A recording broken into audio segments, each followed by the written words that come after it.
Hey everybody, and welcome to Honeybee Entertainment.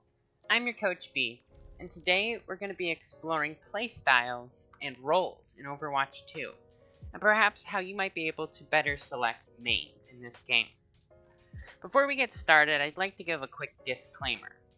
This is not going to be a concrete definition of all of the roles or all the playstyles, but rather a framework for you to better understand these heroes and the playstyles that they might want to fit in. So to start, let's just start with the easy. There are 3 roles built into the game: tank, damage, and support. And each one of them has different needs, different playstyles that they want, but let's just jump right in. Tank, they are going to be getting the tank passive. So all tanks are going to have a 25% reduction to knockback and crits. So that's going to give them more, agency to take those angles, as well as in all role queue game modes, they will have additional health. So the tank role is centered mainly around leadership, honestly. This is a team-oriented game, and you could see the tank as the shot caller or the quarterback on the team, however you want to look at it. Their job is to open angles, provide pressure, and then hold space. So in order to do this, you're going to need a decent bit of game sense in order to see the cooldowns that the enemies are using, see where they're positioned, understand where your team is, understanding the ultimate economy. All of this game sense is going to add up to you as a tank being better at when you're starting your engagements, when you are pushing for an angle for your DPS, when you're choosing to back off so that you can get health. Whatever it might be, tank is going to be really focused on game sense, but not necessarily as much on aim. The tanks all have relatively high damage output, but your aim isn't really the threat. Even if you're not hitting your shots, you have a presence. Your ability to just be there and take attention is massive. So even if you're not hitting all of your shots or you don't feel extremely mechanically inclined, a tank role is still going to be able to provide a lot of value just by focusing on the game sense. Next up is damage. Now, on the opposite end of tank, damage is all about mechanics. In a previous video, I talked a bit more about mechanics, but that's more than just aim. You're going to need good aim for a lot of these characters, especially your hit scan characters. Aim is going to be a huge part of that. But the mechanics is also your movement, knowing how to use your cooldowns and when to use your cooldowns. That is all going to be part of mechanics. And so that's going to be really important. You have to hit your shots. You have to be putting down damage in order to successfully play the damage role. So your role is to provide pressure, secure kills. However, you are going to have less carry potential than a tank in the fact that if you are forcing an angle, you can get pressured out, you can get killed very easily. So playing a DPS, you have to play around your team. So if your team isn't doing a lot, it can be hard to succeed as a DPS. However, when you have somebody making angles for you, that's when you're going to feel really powerful when you're hitting those shots and you're able to just delete people, put up those 3Ks, put up those 4Ks, and just watch the feed. That is definitely where the damage role is, all in mechanics. Next is support. Oh, I'm sorry, quickly, the damage role gets a health received reduction, so it's 20% healing reduction to that person for 2 seconds, I want to say. So that means that after you hit a target with any of your abilities, any healing that they get over that short period of time is going to have a 20% reduction. So again, it's important that you're simply landing shots. Then support, the support role, their passive is that the global healing passive, which all the characters get, you will start regenerating health after 5 seconds. For support, they will start regenerating health after 2.5 seconds. So 50% reduction to the healing passive. So where's the role for support? Well, game sense is going to be rather large for support again. And more so than anything, it's going to be positioning. All supports, even your higher mobility supports, the positioning that you choose is very important because you are going to be the target. The tank is there to occupy space and be present. However, the support, that is really the organs of the whole team. And your enemy knows that. So you are going to be getting dove. You're going to be getting pressured from, people shooting past your tank. So you're going to have to be very careful with your position, choosing the angles that you want and whatnot. You need decent mechanics in order to play support. However, more than anything, it's going to be tempo. You have to be busy. A lot of multitasking. You have the ability to do damage, and you have the ability to heal. You have a lot of big utility cooldowns, all of which are going to require you to be very proactive, knowing, who needs this resource now? Do I need to put damage down? Do I need to give healing? So all of that, there's a lot of multitasking, and you just have to be able to focus on a lot. The mechanics are going to be important, not nearly as important as damage. However, I would say that you have a higher carry capacity than the damage roll, simply in the fact that a support can make a DPS or a tank that's in a bad position. If they're good enough, they might be able to make that bad position a good position. They might be able to save people or secure kills themselves. So outside of the tank, I would say the support has the second highest carry potential. So what's next? Next would be some sub-breakdowns. In the game, there are 2 different types of damage. You have hit scan characters, which would be like your Ashe, Soldier, Wrecking Ball, Diva, Junker Queen, Juno, Ana, Baptiste, anybody who, when you shoot, your bullet is gonna hit your target. As soon as you hit your trigger, that is going to make contact. That's a hit scan, just like most, Call of Duty, anything like that. And then the other kind would be projectile. So this is anybody that is going to have travel time on their projectile, on their from their weapon. So a Pharah rocket takes time before it reaches its target. Orisa's bullets, her spear, all take time before they're going to hit their target. So projectile requires leading your target. However, it is going to be a slightly spammier playstyle. I wouldn't even say slightly. Across the board, projectile heroes are more spammy than a hit scan character, simply because what a projectile hero can do, I'm sure we've all experienced this, is a Hanzo that has just picked a corner and decided to shoot arrows at head height. That angle is being effectively held down just by a Hanzo spamming a corner. And Ashe couldn't do that as effectively. And Ashe can shoot the corner and be like, hey, I'm here, I'm going to shoot you if you come around the corner. But it doesn't have the same threat as a Hanzo arrow, simply because, you step around that corner at the wrong time and you get hit with a tree trunk, you're dead.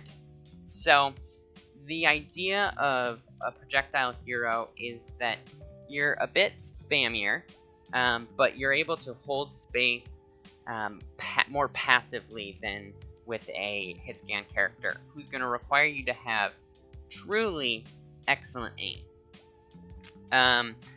Now, with these categorizations of different damage types, there's been a bit of a breakdown specifically in the damage roll.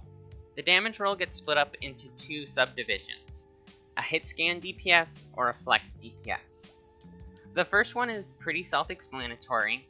Ashe, Bastion, Cassidy, Soldier, Tracer, Sombra, Widowmaker, all of these characters are going to be hitscan characters.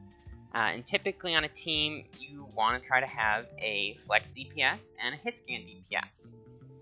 The flex DPS is going to be typically projectile heroes: Echo, Genji, Mei, Tracer, Hanzo. These are your main flex damage characters. However, I would say the flex DPS is kind of where things get slightly weirder. All of these characters here, the thing that they really have in common is their ability to delete someone. Obviously a Widowmaker headshot, sure. But the ability for an Echo and a Genji to play kind of spammy, but still have that high burst kill potential, that's really where the flex is. Now, there are situations where a Tracer, who's a hit scan, is considered a flex. There are times where a Reaper, who is a hit scan, would be considered a flex. Symmetra, who is kind of a weird character. We didn't really talk about beams, but beams would, in my opinion, fall into hit scan as they require the same tracking that you need for a hit scan character. But there are times where Symmetra could be a flex DPS. So what it really comes down to is characters like Junkrat, Pharah. I think these would be two ones where they aren't hitscan DPS, and they're not really flex DPS either.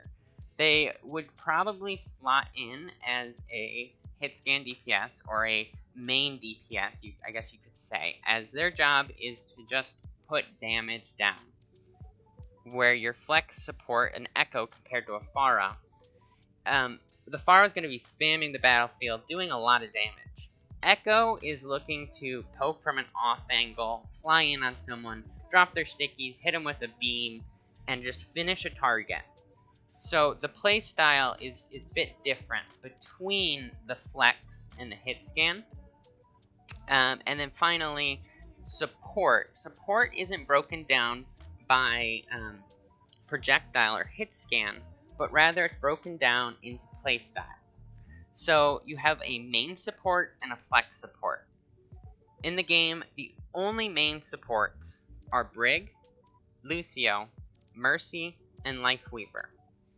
The first two, I should say, the last two seem pretty self-explanatory. All that these characters really do is provide a lot of healing and sustain. Their job is to sit at the back, keep an eye on everything, keep everybody alive, do damage when they can. A Lucio and a Brig both take on a protector role. A Lucio has the ability to move forward on his own or push his team forward, but most of the time the Lucio is going to be staying around the back of his team, looking to protect people with his boop, or with speed, or with an amped heal. Brig, very similar. She wants to stay back, use her whip shot to push people further away, and stay close to her team, and protect from dive, and give that passing healing from her Inspire.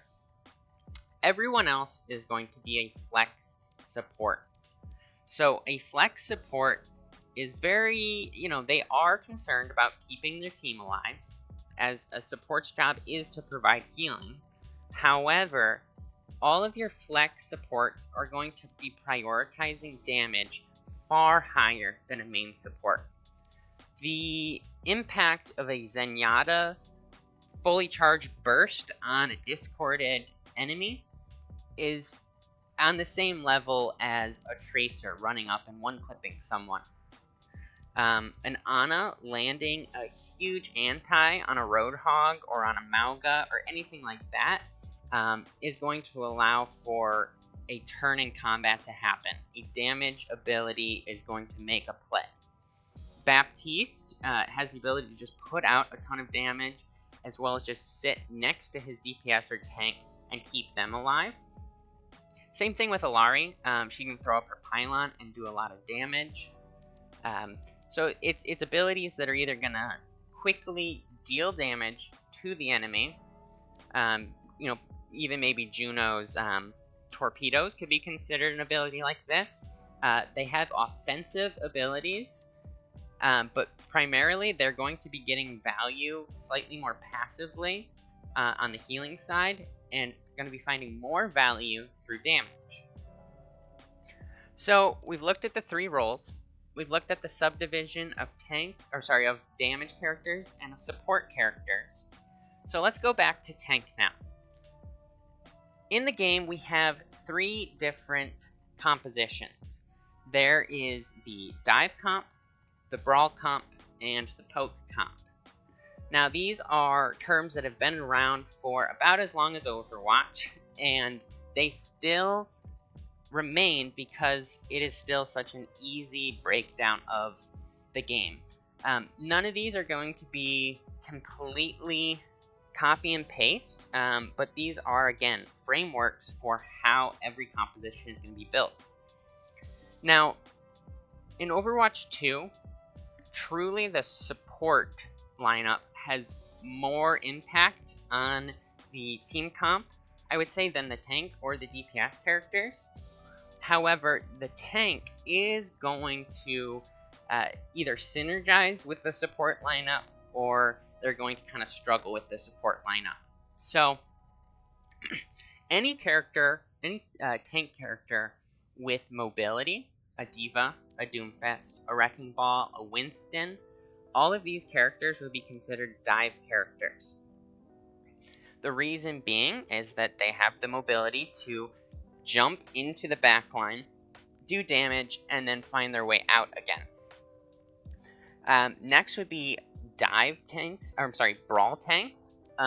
Brawl tanks are anybody that can hold their own. A Mauga, a Junker Queen, a Sigma can brawl sometimes, but you're looking more at your Rams, Orissas, Reinhardts. Anybody that has the ability to kind of just be present and do damage is going to be more of a brawl tank. And then your poke tanks, which is going to be Sigma. Reinhardt could be a poke tank as has a lot of sustain. Zarya's a poke tank, and she also can provide sustain for herself and other people. Now, these 3 team comps, I've just kind of put out some pretty basic tank matches to the composition.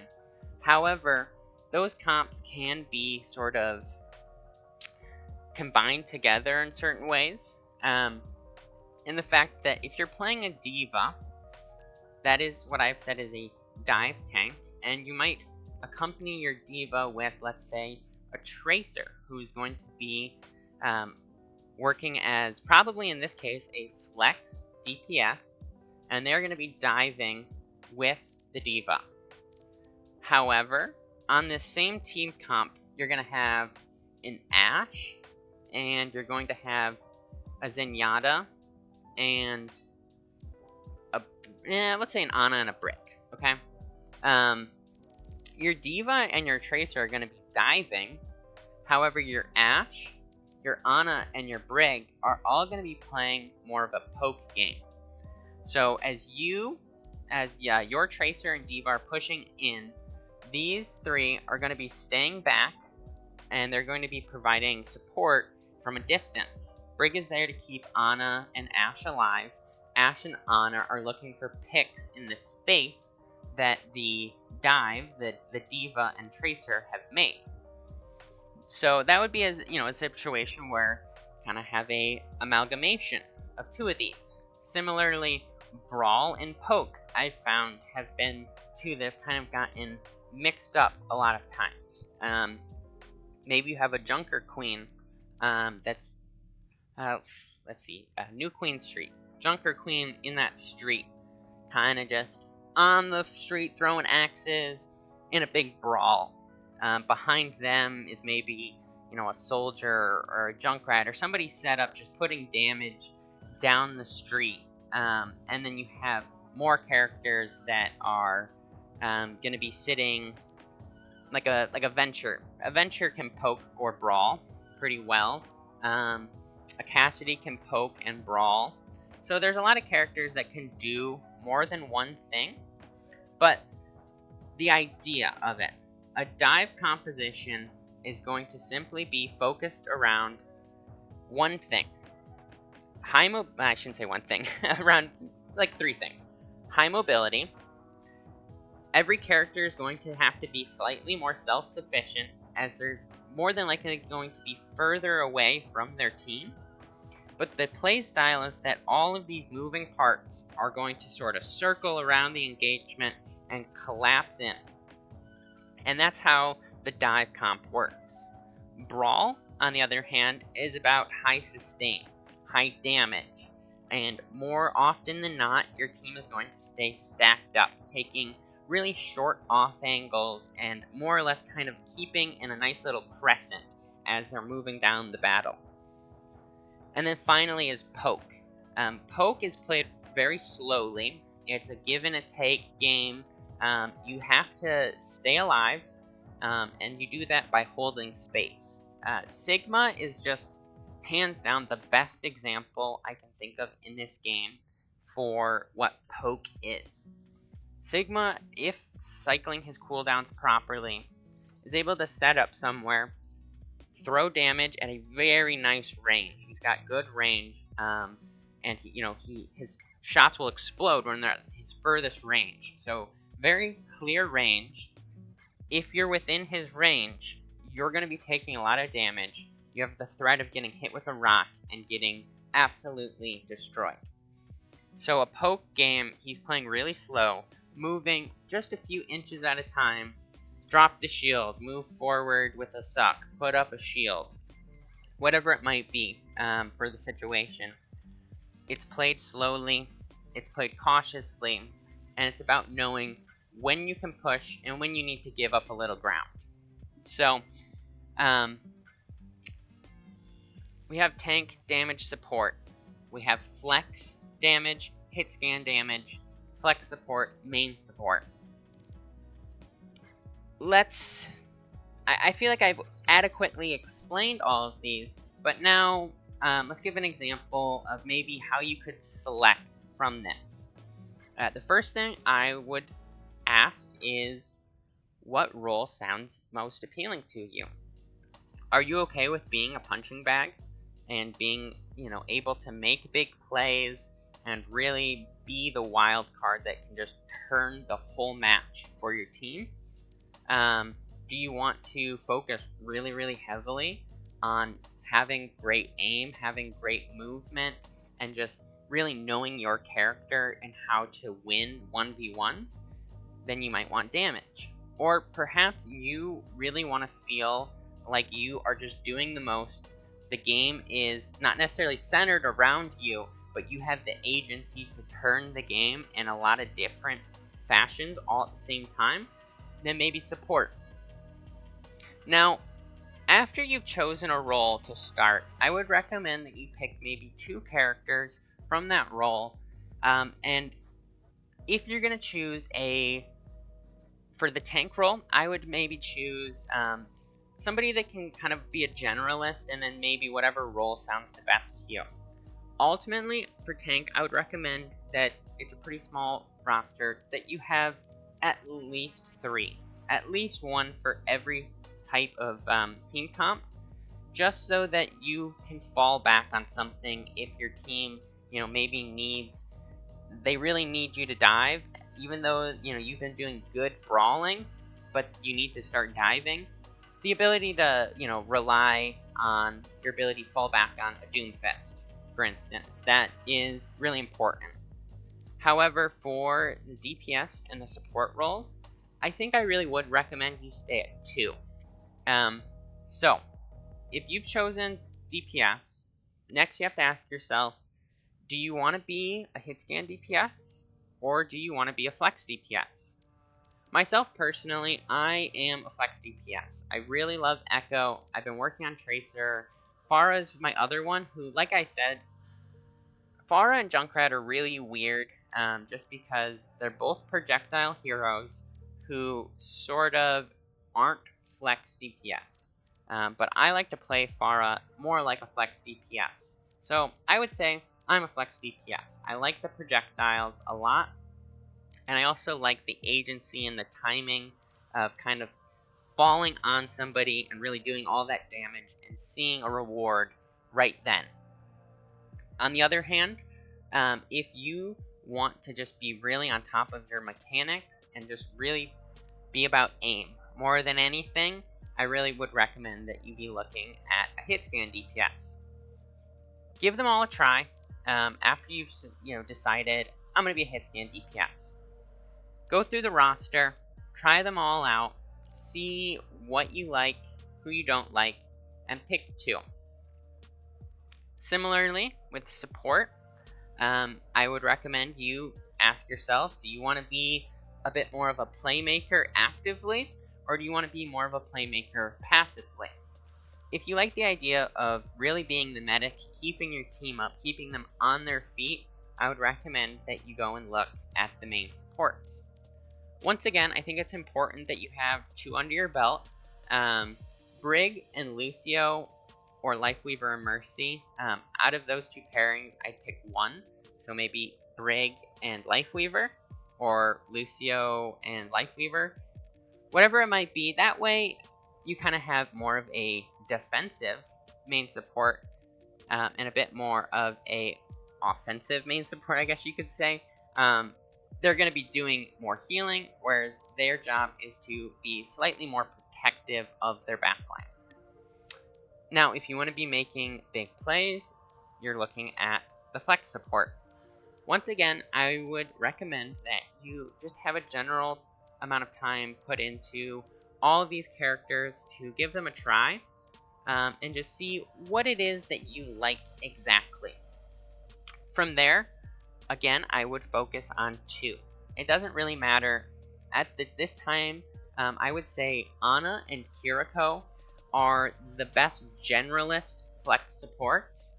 If you have one of them under your belt, even if you're playing with another flex support and you don't know any main supports, both of these characters have the ability to just work in a lot of team comps with a lot of different heroes. They have good abilities that are alone very good. Like, they don't need anything around them. Akiriko Suzu is massive. An Ana anti-grenade is just huge. And her ability to protect herself with the sleep, Kiriko's ability to teleport away with Swift Step, these are abilities that are just going to make them staples. No matter what, these heroes will work. So I would definitely recommend you pick up Ana or Kiriko, and then maybe, whatever you like more. I've been playing a lot of Juno recently, and she's kind of fallen into my second. I would say Juno, Ana are my mains now. But I would say a lot of people focus Baptiste Ana as well. It's a very popular focus. Or Alari, Juno, Kiriko, whatever it might be for you. So that's it for today, guys. I hope that this has been somewhat informative for you. There are, like I said, a lot of different variables here. However, the 3 roles and then the 2 subdivisions. So I guess you could say there really are 5 roles in Overwatch. And after you've decided on the 3, if you've chosen damage or support, I would recommend that you decide if you want to be a hit scan DPS or a flex DPS, or if you want to be a main support or a flex support. After you make those decisions, I would really recommend that you pick those 2 characters and you focus on them alone, so that you can feel confident in your role as the main or the flex. Alrighty, I'll catch you guys on the next one. I've been B. Have a great night.